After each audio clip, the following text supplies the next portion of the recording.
3 రోజులుగా కష్టపడి ఇండియా నుంచి బయలుదేరి ఈ యెమెనీ ఇండియన్ నర్సుని విడిపించడానికి హూతీ లీడర్స్ తో కలిశాను.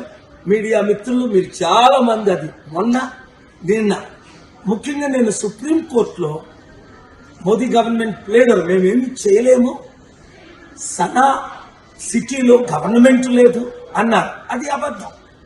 హూతీ గవర్నమెంట్ ఉంది, వారిని నేను కలిశాను, వారిని నేను ఒప్పించాను. అందరికంటే ముఖ్యం most popular Muslim leader doctor సెమీ అల్ అరియన్ చాలా హెల్ప్ చేశారు.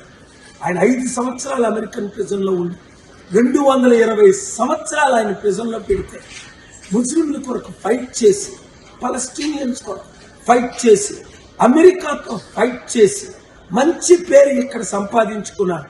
ఆయన సహాయంతో, చైర్మన్ మహదీ ఇబ్రహీం సహాయంతో, షేక్ అహ్మద్ గారి సహాయంతో, హూటీ లీడర్ హూతీ సహాయంతో, అలాగే కొంతమంది ఇరానియన్స్, ఒమాన్ లీడర్స్ కూడా హెల్ప్ చేశారు. కానీ మెయిన్ ఎక్కడైతే నిమిషా ప్రియ ప్రిజన్ లో ఉందో అది సనా, ఒకప్పుడు ఒరిజినల్ క్యాపిటల్. అది మన ఇండియన్ గవర్నమెంట్ కి యాక్సెస్ లేదు. వారే సుప్రీంకోర్టులో నిన్న చెప్పారు, నాకు యాక్సెస్ ఉండబట్టి వారందరినీ కలిసిన వీడియోలు, ఫోటోలు నేను మీకు రిలీజ్ చేశాను, ట్వీట్ కూడా చేశాను. మీరు ప్రార్థించారు. గవర్నమెంట్ చేయలేని పని దేవుడు చేయగలడు. గాడ్ కెన్ డూ అన్నారు. ముస్లిమ్స్ ప్రేయర్ చేశారు, క్రిస్టియన్స్ ప్రేయర్ చేశారు, హిందూ ప్రేయర్ చేశారు. మీ ప్రార్థన వల్ల ఇది కేవలం రేపు ఊరి కాకుండా పోస్ట్ పోన్ అయింది, అంటే వాయిదా పడింది. ఫ్యామిలీ ఎవరినైతే నిమిష చంపేసిందో సిచ్యువేషన్స్ మీకు తెలుసు. వారికి $1 మిలియన్ ఇస్తామని నేను హామీ ఇచ్చాను. 1 వీక్ లోపునే. ఇప్పుడు ఇండియన్ గవర్నమెంట్ ఇస్తుందా, నన్ను ఇమ్మంటారు. మీరు కానీ విడిపించారంటే మీరే $1 మిలియన్ ఇవ్వండి, మీరే క్రెడిట్ తీసుకోండి. యేసు సర్వనాశనం అయిపోతుంటారు, పట్టించుకునేవారు లేరు. ప్రార్థించేవారు ప్రార్థించారు కాబట్టి చర్చలు సఫలం అవడానికి కారణం మీరు మీడియా మిత్రులు. Thank you very much. ఈ వీడియో అందరికీ షేర్ చేయండి. ఇది కేవలం వాయిదా పడింది, అందుకని మరలా నేను ఇప్పుడు ఆ లీడర్ని కలడానికి, ఎందుకంటే యెమెన్ చాలా డేంజరస్, అసలు ఎవ్వరు వెళ్ళలేరు.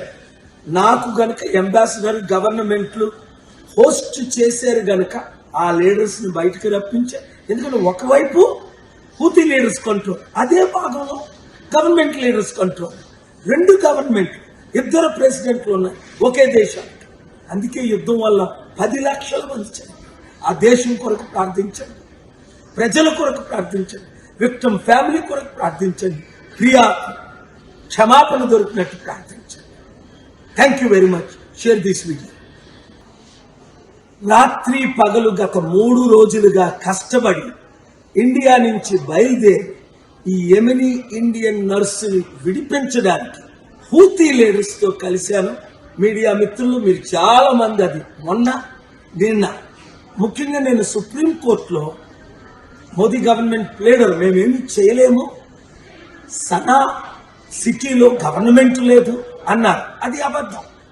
హూతీ గవర్నమెంట్ ఉంది, వారిని నేను కలిశాను, వారిని నేను ఒప్పించాను. అందరికంటే ముఖ్యం most popular Muslim leader doctor సెమీ అల్ అరియన్ చాలా హెల్ప్ చేశారు.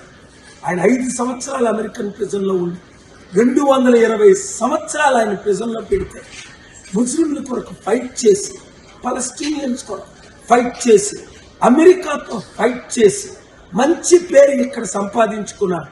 ఆయన సహాయంతో, చైర్మన్ మహదీ ఇబ్రహీం సహాయంతో, షేక్ అహ్మద్ గారి సహాయంతో, హూటీ లీడర్ హూతీ సహాయంతో, అలాగే కొంతమంది ఇరానియన్స్, ఒమాన్ లీడర్స్ కూడా.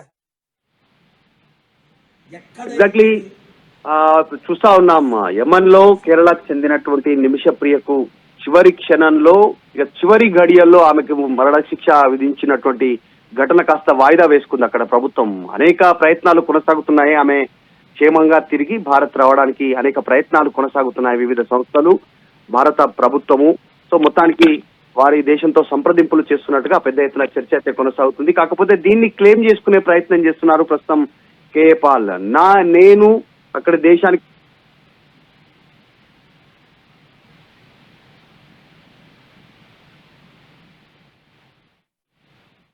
ఫ్యామిలీ ఎవరినైతే నిమిష చంపేసిందో సిచ్యువేషన్స్ మీకు తెలుసు, వారికి $1 మిలియన్ ఇస్తామని నేను హామీ ఇచ్చాను. 1 వీక్ లోపునే. ఇప్పుడు ఇండియన్ గవర్నమెంట్ ఇస్తుందా, నన్ను ఇమ్మంటారు. మీరు కానీ విడిపించారంటే మీరే $1 మిలియన్ ఇవ్వండి, మీరే క్రెడిట్ తీసుకోండి. దేశం సర్వనాశనం అయిపోతుంది, పట్టించుకునేవారు లేరు. ప్రార్థించేవారు ప్రార్థించారు కాబట్టి చర్చలు సఫలం అవడానికి కారణం మీరు మీడియా మిత్రులు. Thank you very much. ఈ వీడియో అందరికీ షేర్ చేయండి. ఇది కేవలం వాయిదా పడింది, అందుకని మరలా నేను ఇప్పుడు ఆ లీడర్ని కలడానికి, ఎందుకంటే యమీన్ చాలా డేంజరస్, అసలు ఎవ్వరు వెళ్ళలేరు. నాకు గనక అంబాసిడర్ గవర్నమెంట్లు హోస్ట్ చేశారు గనక ఆ లీడర్స్ని బయటకు రప్పించారు. ఎందుకంటే ఒకవైపు హూతీ లీడర్స్ కంట్రోల్, అదే భాగంలో గవర్నమెంట్ లీడర్స్ కంట్రోల్. 2 గవర్నమెంట్, 2 ప్రెసిడెంట్లు ఉన్నాయి ఒకే దేశానికి. అందుకే యుద్ధం వల్ల 10 లక్షల మంది చనిపోయారు. ఆ దేశం కొరకు ప్రార్థించండి, ప్రజల కొరకు ప్రార్థించండి, విక్టిమ్ ఫ్యామిలీ కొరకు ప్రార్థించండి, ప్రియా క్షమాపణ దొరికినట్టు ప్రార్థించండి. Thank you very much. Last లో చివరి క్షణంలో, చివరి గంటల్లో ప్రభుత్వం కాస్త ఊరట కలిగించే ప్రయత్నం చేసింది. మొత్తానికి ఉరి శిక్షను తాత్కాలికంగా వాయిదా వేసింది. యాక్చువల్ షెడ్యూల్ ప్రకారం అయితే ఈ రోజు బుధవారం, ఈ రోజు నిమిష ప్రియకు ఉరి వేయాల్సినటువంటి సిచ్యువేషన్ ఉంది. అక్కడ మరణ శిక్షను విధించింది. ఇక్కడ జరిగినటువంటి ఘటన మనందరికీ తెలిసిందే. కేరళ నుంచి నర్స్ గా ఉన్నటువంటి నిమిష ప్రియ ఎక్కువ డబ్బులు సంపాదించడానికి, అంటే సాధారణంగా విదేశాలకు వెళ్లేదంతా కూడా భారతీయులు అందులో భాగంగానే వెళ్తారు. అక్కడ పెద్ద ఎత్తున డబ్బులు కూడబెట్టుకొని తిరిగి భారత్ వచ్చి స్థిరపడేటువంటి ఆలోచనతో అక్కడికి వెళ్తారు. అక్కడికి వెళ్ళిన తర్వాత ఒక నాటకీయ పరిణామాల నేపథ్యంలో భర్తను తీసుకెళ్లింది అక్కడే. తర్వాత ఒక సందర్భంలో భర్త పాపను ఇక్కడే కేరళలో పెట్టి మళ్ళీ తిరిగి యెమెన్ వెళ్లి ఆమె చేసినటువంటి సిచ్యువేషన్ లో అక్కడ ఒక భాగస్వామిని, ఆమె వ్యాపార భాగస్వామిని ఎంచుకున్న తర్వాత క్లినిక్ ఓపెన్ చేశారు. అక్కడ తను ఎవరైతే హమీద్ ఉన్నాడు తను ఈమెను వేధించడము, డబ్బుల కోసము, తర్వాత వివిధ రకాలుగా వేధించిన తర్వాత పాస్పోర్ట్ లాక్కోవడము, కమ్యూనికేట్ లేకుండా చేయడం తర్వాత జరిగిన సంఘటనలో ఆమె మత్తు ఇంజెక్షన్ ఇచ్చి ఆమె ఆ పాస్పోర్ట్ తీసుకోవాలనుకుంది. కానీ చివరి క్షణంలో ఆ డోస్ ఎక్కువై చనిపోయినటువంటి పరిస్థితి. అంతకంటే ముందే వేధింపులపైన స్థానికంగా యెమెన్ పోలీసులకు ఆమె కంప్లైంట్ చేసింది. అయినా కూడా అక్కడ పోలీసులు పట్టించుకోకపోవడంతో చివరాఖరిగా ఆమె ఈ ప్రయత్నం చేసి ఆ డోస్ ఎక్కువ కావడంతో చనిపోయినటువంటి ఘటన ఉంది. ఆ వ్యక్తి మొత్తకాలంగా పోలీసులకు చిక్కిపోయింది, సౌదీ పారిపోతూ ప్రస్తుతం జైల్లో శిక్ష అనుభవిస్తా ఉంది. ఈ అంశానికి సంబంధించి చివరిగా కేరళ నుంచి వీళ్ళ కుటుంబ సభ్యులు కేంద్ర ప్రభుత్వం దృష్టికి తీసుకెళ్లడం, సుప్రీంకోర్టులో అప్పీల్ చేయడం, ఇదంతా చర్చ జరిగిన తర్వాత ఇప్పుడు ఒక్కరోజు వాయిదా పడడంతో ప్రస్తుతం తాత్కాలికంగా ఈ అంశానికి సంబంధించి కే పాల్ క్లెయిమ్ చేసుకుంటున్నారు. నా వల్ల మాత్రమే ఈమెకు మరణ శిక్ష తగ్గింది, వాయిదా పడింది. ఫ్యూచర్ లో ఖచ్చితంగా ఆమె అందరి ప్రార్థనలో క్షేమంగా తిరిగి భారత్ రానున్నారు అనేటువంటి స్టేట్మెంట్ చేస్తాను. ఉరి శిక్షను ఒక రకంగా నా వల్లనే నిలిచిపోయింది అనేటువంటిది క్లెయిమ్ చేసుకుంటున్నారు. కానీ మరి కొన్ని వర్గాలు చెప్తున్నాయి పరిస్థితుల ప్రకారం కేంద్ర ప్రభుత్వము ఇన్వాల్వ్మెంట్ తో జరుగుతున్నటువంటి చర్చల నేపథ్యంలో, అంటే అక్కడ యెమెన్ ప్రభుత్వం, యెమెన్ దేశంలో ఒక చిన్న ఎగ్జంప్షన్ ఉంది. ఇలాంటి ఘటనలు జరిగినటువంటి నేపథ్యంలో ఒకవేళ జరిగితే హత్య కాబడినటువంటి కుటుంబము తెలుగులో న్యూస్ కి ఫాస్టెస్ట్ యాప్ ఇప్పుడు టోటలీ న్యూ అవతార్లో జస్ట్ 5 seconds లో కంప్లీట్ న్యూస్. సోషల్ మీడియాలో ట్రెండ్స్ కి one stop solution. Live TV app voice search option తో ఇప్పుడే డౌన్లోడ్ చేయండి లేదా అప్డేట్ అయిపోండి. యాప్ లింక్ డిస్క్రిప్షన్ లో ఉంది.